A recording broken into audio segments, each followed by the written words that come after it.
Hello Malos! Welcome back to Karenliz TV, and for today's video, I'm going to review this product, and this is Beauty Sensations X Michelle D Basics.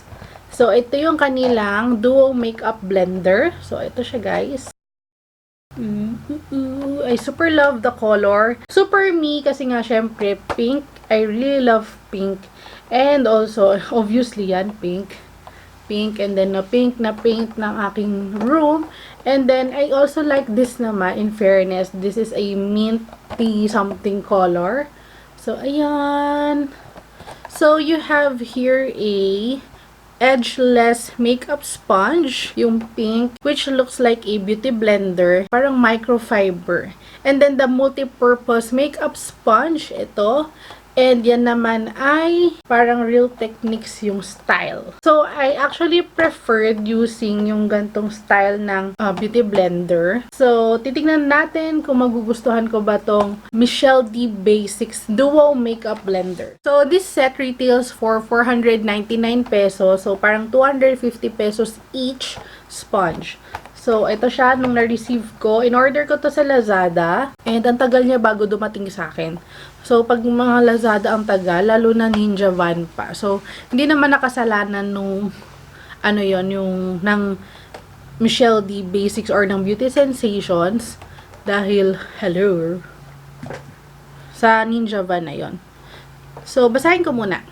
This package includes 2 makeup sponges, 1 edgeless makeup sponge, and 1 multifunctional makeup sponge. Both can be used to apply primers, foundation, powder, and creams. What it does, the large rounded side is used for a quick application on the larger areas of the face. Tignan mo yung mukha ko. While the contoured tip gives precision to the smaller areas. The flat area is used around the eyes and nose. These sponges offer flawless makeup application for natural looking skin. How to use: wet sponge with water, then squeeze out the excess liquid for a dewy finish. Apply liquid foundation or powder to face, then pat lightly for even distribution. So, this is distributed by Jenson Distribution Incorporated. And dito lang sila sa Quezon City, Philippines. And this is made in China. It is latex-free and allergy-free. So, now that I'm looking at Jenson Distribution dito sa Shopee, aside from Michelle D Basics, they offer din Lux Organics, Tiger Balm, Pure Derm, Faulty Bubble Hair Color, Urban Care.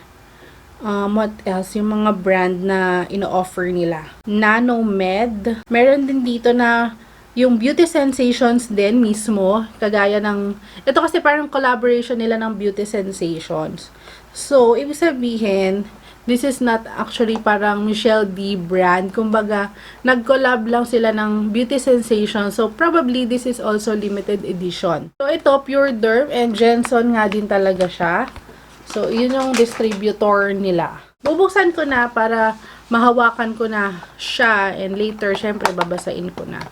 So, it came in this plastic packaging. So, tinanggal ko na siya doon sa kanyang packaging, and bakit may dumi? First time ko na makatry ng ganito, yung microfiber sponge. Ewan ko yung feels niya. Hindi ko masyado bet pala yung paghahawakan mo siya. Parang nakikiliti ako. Multi-purpose and then edgeless. But parang naano ko sa touch niya. Ito yung bago pa lang, and malambot naman siya. Ito yung edgeless. Malambot naman, pero hindi siya yung super lambot. And the multifunctional, medyo dense pa siya. Hindi siya ganun, hindi naman siya yung super soft. So, ayun.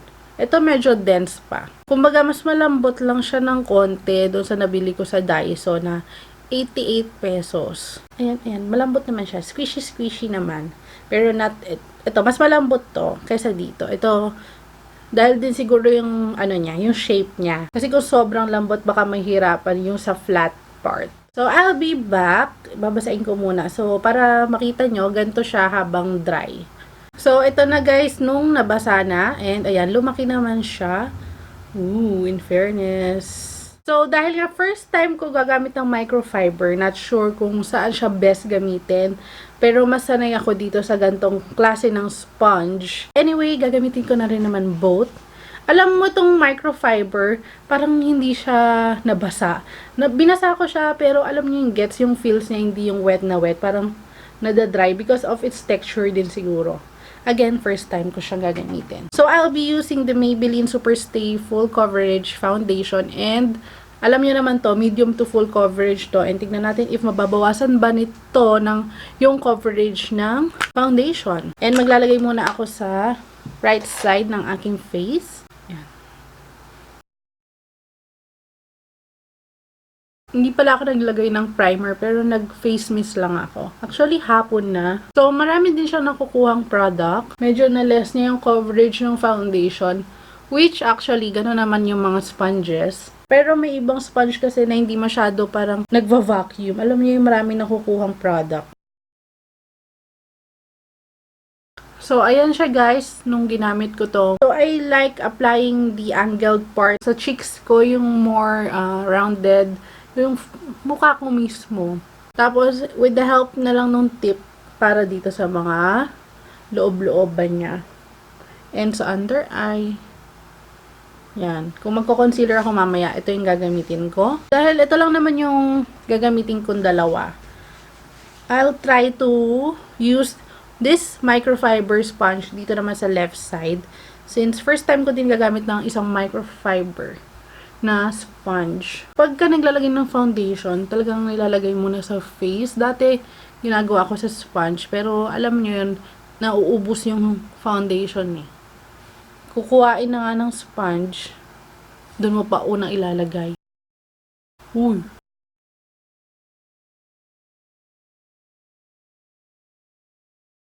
Mas full coverage pag ito yung ginamit mo kasi hindi niya masyado kinakain yung product. Pero hindi ganon ka flawless yung pag-blend. So, i-blend ko na using this. I think kaya hindi masyado maganda yung blending dito is kasi parang dry siya agad. And this one is damp. So, para mas maganda yung blending, ito na lang gagamitin ko. So, I guess, maganda to sa powder. Same foundation yung ginamit ko, pero parang mas full coverage lang to.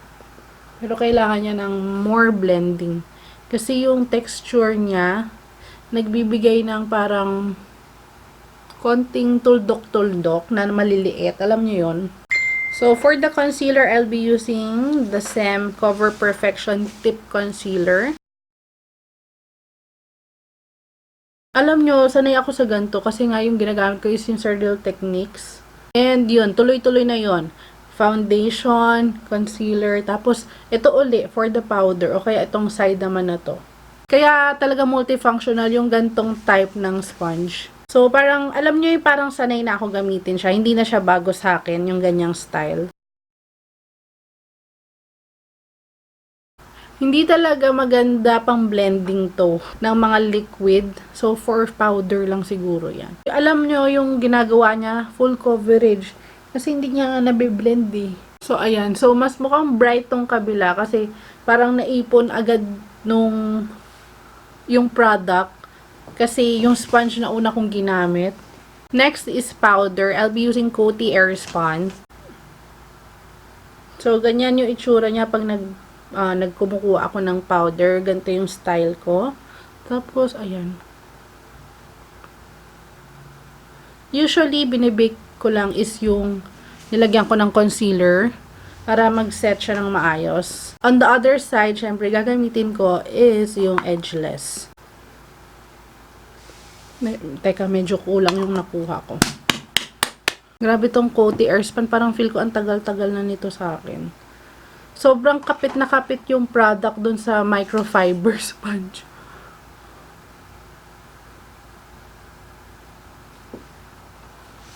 So, maganda lang siya for powder. Tingnan nyo naman, oh, yung sobrang kapit ng product. Ganon din sa foundation. It's because of the texture. Parang feeling ko mas mahirap itong linisin.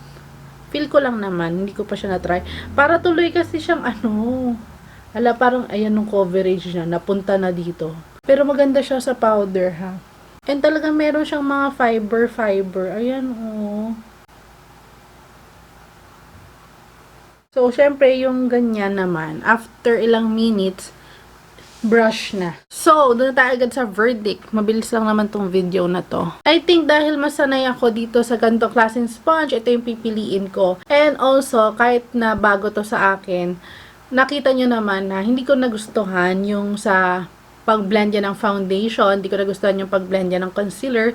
So, this is just good for, ayan, sa powder lang. Kapit na kapit yung powder sa kanya. So, parang wala masyadong use to for me. Kasi, nagagawa din naman ng sponge na gantong klase. Hopefully, ibenta to na individually. Kasi, sa totoo lang, itong product na to, itong sponge na to is enough for me. Itong edgeless sponge, siguro kung ganito na lang yung texture niya, same with this multifunctional, mas magugustuhan ko pa.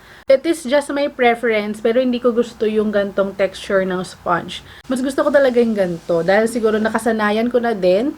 So, let me know in the comment section below kung anong mas magandang paggamit nitong edgeless sponge. Baka naman may mali lang sa ginagawa ko. Kasi nga again, first time ko to, so no hate naman guys. But overall, for its price of $499, very affordable na nung sponges. Kasi ang sponges dito sa Philippines ranges from 200 to 1,000. So nasa tamang pricing lang naman siya. And again, collaboration to ni Michelle D. Of course, kailangan niya ng porsyento and then also kailangan ng porsyento ng Beauty Sensations. So, I actually expected na sariling brand ni MAMSH Michelle yung ilalabas niya. Hindi ko akalain na collaboration.